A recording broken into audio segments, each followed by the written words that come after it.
ನಮಸ್ಕಾರ ಚವರಿ ಮಂದಿಗೆ. ನಾನಿವತ್ತು ತಂದಿರೋ ರೆಸಿಪಿ ಏನಂದರೆ ಪಾಲಕ್ ರೈಸ್. ಯಾವ ರೀತಿ ಮಾಡೋದನ್ನ ನೋಡ್ಕೊಂಬರೋಣ. ನಾನಿಲ್ಲಿ ಸಣ್ಣದಾಗಿ ಹೆಚ್ಕೊಂಡಿರೋ 1 ಟೊಮೊಟೊ ತೊಗೊಂಡಿದ್ದೀನಿ, ಹಾಗೆ 2 ಈರುಳ್ಳಿ ತೊಗೊಂಡಿದ್ದೀನಿ, ಒಂದು ಸ್ವಲ್ಪ ಕ್ಯಾಪ್ಸಿಕಮ್, ಆಮೇಲೆ ಒಂದು ಸ್ವಲ್ಪ ಡ್ರೈ ಫ್ರೂಟ್ಸ್ ತೊಗೊಂಡಿದ್ದೀನಿ, ಆಮೇಲೆ ಪಲಾವ್ ಎಲೆ, ಸಣ್ಣದಾಗಿ ಹೆಚ್ಕೊಂಡಿರೋ ಕೊತ್ತಂಬರಿ.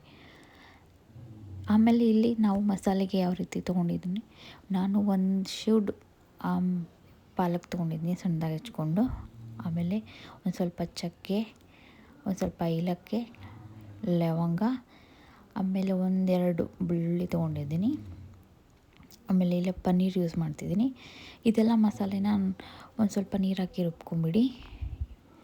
ನಾನಿಲ್ಲಿ ಒಂದು ಕುಕ್ಕರ್ಗೆ ಒಂದು ಸ್ವಲ್ಪ ಎಣ್ಣೆ, ಸಾಸಿವೆ, ಜೀರಿಗೆ, ಆಮೇಲೆ ಕಟ್ ಮಾಡಿರೋ ಎಲ್ಲ ತರಕಾರಿನೂ ಹಾಕ್ಕೊಂಡಿದ್ದೀನಿ.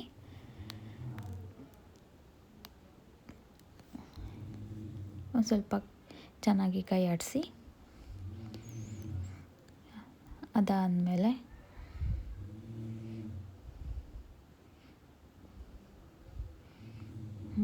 ನಾನು ಅದರಲ್ಲೇ ಡ್ರೈ ಫ್ರೂಟ್ಸ್ ಹಾಕ್ಕೊಂಡಿದ್ದೀನಿ, ಒಂದು ಸ್ವಲ್ಪ ತೊಗೊಂಡಿದ್ದೀನಿ. ಒಂಚೂರು ಇದು ಸ್ವಲ್ಪ ಕೆಂಪಾಗಿ ಫ್ರೈ ಆಗಬೇಕು, ಲೋ ಫ್ಲೇಮಲ್ಲಿಟ್ಟು ಒಂದು ಸ್ವಲ್ಪ ಬೇಯಿಸ್ಕೊರಿ. ಅದಾದಮೇಲೆ ನಾನು ಇದಕ್ಕೆ ಪನ್ನೀರ್ ಆ್ಯಡ್ ಮಾಡ್ತಿದ್ದೀನಿ. ಸ್ವಲ್ಪ ಪನ್ನೀರ್ ತೊಗೊಂಡಿದ್ದೀನಿ. ಇದನ್ನು ಚೆನ್ನಾಗಿ ಮಿಕ್ಸ್ ಮಾಡಿ, ಅದಾದಮೇಲೆ ರುಚಿಗೆ ತಕ್ಕಷ್ಟು ಉಪ್ಪು, ಕಲ್ಲುಪ್ಪು ಯೂಸ್ ಮಾಡಿ. ನಮ್ಮ ಮನೇಲಿ ಯಾವಾಗಲೂ ಕಲ್ಲುಪ್ಪು ಯೂಸ್ ಮಾಡೋದು. ಅದಾದಮೇಲೆ ಸ್ವಲ್ಪ ಅರಿಶಿನ ಹಾಕಿ ಅದನ್ನು ಸಹ ಚೆನ್ನಾಗಿ ಮಿಕ್ಸ್ ಮಾಡಿ, ಆಮೇಲೆ ಕಟ್ ಮಾಡ್ಕೊಂಡಿರೋ ಟೊಮೊಟೊ ಅದನ್ನು ಸಹ ಚೆನ್ನಾಗಿ ಮಿಕ್ಸ್ ಮಾಡಿ ಒಂದು 5 ನಿಮಿಷ ಚೆನ್ನಾಗಿ ಮಿಕ್ಸ್ ಮಾಡಿದ್ಮೇಲೆ ಮಿಕ್ಸಿ ಜಾರ್ಗೆ ಹಾಕ್ಕೊಂಡಿರೋ ಎಲ್ಲ ಮಸಾಲೆ ಪದಾರ್ಥವನ್ನು ಹಾಕ್ಕೊಂಡಿದ್ದೀನಿ ನಾನಿಲ್ಲಿ.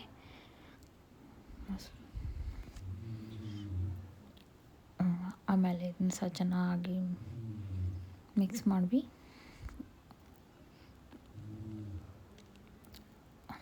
ಆವಾಗಲೇ ಸ್ವಲ್ಪ ನೀರು ಹಾಕ್ಕೋಬೇಕು. ನಾನಿಲ್ಲಿ ಎಷ್ಟಂದರೆ 3 ಲೋಟ ಅಕ್ಕಿಗೆ ಅಜ್ಮಾಸ್ ನೀರು ಹಾಕ್ಕೊಂಡಿದ್ದೀನಿ. ನೀವು ಅಳತೆ ಬೇಕಾದರೆ ಮಾಡಿ ಹಾಕ್ಕೋಬೋದು. ಚೆನ್ನಾಗಿ ಅಂದರೆ ಕುದಿ ಬರಬೇಕು, ಅಲ್ಲಿ ತನಕ ಇದನ್ನ ಅಕ್ಕಿ ಹಾಕಬಾರ್ದು. 10-15 ನಿಮಿಷ ಒಂದು ಸ್ವಲ್ಪ ಕುದಿ ಬರಬೇಕು, ಸಣ್ಣಗೆ ಇಟ್ಟು ಆಮೇಲೆ ಯಾವುದಾದ್ರೂ ಪ್ಲೇಟ್ ಇಟ್ಟು ಒಂದು ಸ್ವಲ್ಪ ಕುದಿ ಬಂದಮೇಲೆ ಅಕ್ಕಿ ಹಾಕಿದರೆ ಚೆನ್ನಾಗಿ ಬರುತ್ತೆ. ಈಗ ಆಯಿತು, ಕುದಿ ಬಂದಿದೆ. ನಾನಿವಾಗ ಅಕ್ಕಿ ಹಾಕ್ತಿದ್ದೀನಿ. ಜಸ್ಟ್ ಅಕ್ಕಿ ಅಷ್ಟು ಹಾಕಬೇಕು, ನೀರು ಸಮೇತ ಹಾಕಬಾರ್ದು. ಫಸ್ಟ್ ನೀರು ಹಾಕ್ಕೊಂಡಿರ್ತವಲ್ಲ, ನೋಡ್ಕೊಂಡು ಬೇಕಾದರೆ ನೀರು ಹಾಕ್ಕೋಬೋದು. ಆಮೇಲೆ ಸ್ವಲ್ಪ ಕೈ ಆಡಿಸಿ ಒಂದು 2 ನಿಮಿಷ